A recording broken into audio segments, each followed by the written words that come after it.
পার্লামেন্টটা হয়ে গেছে কোনো একটা নির্দিষ্ট যেই দল সংখ্যাগরিষ্ঠ তাদের একটা ক্লাবে পরিণত হয়েছে। দলের বিরুদ্ধে ভোট দিতে পারবেন না এমপিরা। তো দলের বিরুদ্ধে ভোট জিনিসটাকে আপনি যদি স্পেসিফাই করেন, দলের বিরুদ্ধে ভোট বলতে আমি সাধারণ নাগরিক হিসেবে বুঝি যে এটা আসলে আস্থার প্রশ্ন। যে ধরেন যেই সরকার ক্ষমতা আছে, যেই দল ক্ষমতা আছে, তাদের বিরুদ্ধে আস্থা অনাস্থা এলেই কেবল দলের বিরুদ্ধে ভোট হয়।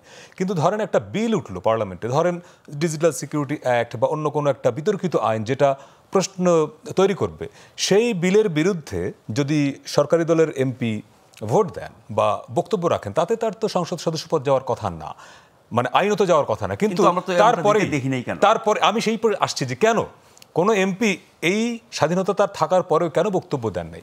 ওনারা ধরে নিয়েছেন যে যেহেতু বিলটা সাধারণত আনে সরকারি দল, সরকারি বিল যেহেতু মন্ত্রীরা বিলটা উত্থাপন করেন, কিছু ব্যতিক্রম থাকে বেসরকারি বিল, যেমন সাবের হোসেন চৌধুরী একটা বিল এনেছিলেন, এখন যে খুব আলোচিত বিল আপনার নিরাপত্তা হেফাজতে মৃত্যু, এটা কিন্তু বেসরকারি বিল, সাবের হোসেনের আনা, কিন্তু অধিকাংশ বিল আনেন মন্ত্রীরা। ফলে যেহেতু মন্ত্রী বিল আনেন সরকারি বিল, ফলে এমপিরা ধরেই নেন যে এইটার বিরুদ্ধে ভোট দিলে বোধহয় দলের বিরুদ্ধে অবস্থান নেওয়া হবে। এবং বিল পাশের ক্ষেত্রে হুইপিংটা খুব কাজ করে পার্লামেন্টে। হুইপিংটা আপনি জানেন, হুইপরা চেষ্টা করেন যে যাতে করে কম বিরোধিতা আসে, অর্থাৎ হুইপরা মনেই করেন বা বলেনি যে বিরোধী দলরা ওরা চিৎকার করুক, তোমরা কথা বইলো না। ফলে এই যারা জুজুর ভয় তৈরি করে রাখা হয়, যে কারণে বিলের অ্যাগেনস্টেও সরকারি দলের এমপিরা কখনো কথা বলেন নাই। কিন্তু যদি বলতেন, আমি নিশ্চিত কারোর এমপিশিপ যেত না। যদি এই বিলের বিরুদ্ধে ভোট দেওয়ার কারণে এমপিশিপ যেত, সে কিন্তু হাইকোর্টে গিয়ে রিট করতে পারত যে আমার, তখন হাইকোর্ট আমি নিশ্চিত ওই এমপির পক্ষে দাঁড়াতেন।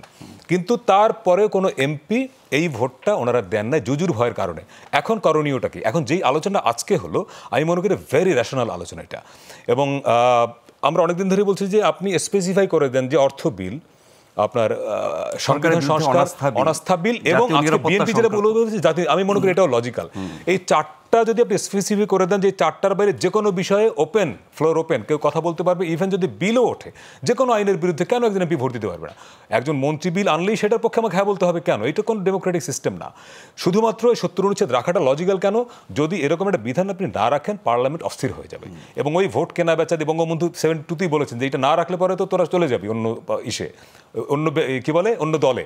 ফলে এটা লজিক্যাল, 70 অনুচ্ছেদ আপনাকে রাখতে হবে, বিধানটা রাখতে হবে। বাট এখন যেহেতু আমি যেটা মনে করি যে এখন যে বিধান আছে এটাও খারাপ না, কিন্তু যেহেতু চর্চা যেহেতু হয় না, এমপির এক ধরনের জুজুর ভয়ের মধ্যে থাকে, তাহলে ভাই আপনি স্পেসিফিক করে দেন, এই চারটা বিধানটা রেখে দেন, তাহলে আমার মনে হয় যে এই ভয়টা কাটবে। সরকারি দলের এমপিদের মধ্যে এক ধরনের চাপ থাকে যে এইটা যেহেতু স্ট্যান্ড, সরকারি দলের স্ট্যান্ড, যেহেতু প্রধানমন্ত্রী এই বিষয়ে কথা বলে ফেলেছেন, ফলে এর বিরুদ্ধে যাওয়া, অর্থাৎ উনি যেটা বলেছেন এটাকে ডিফেন্ড করতে হবে।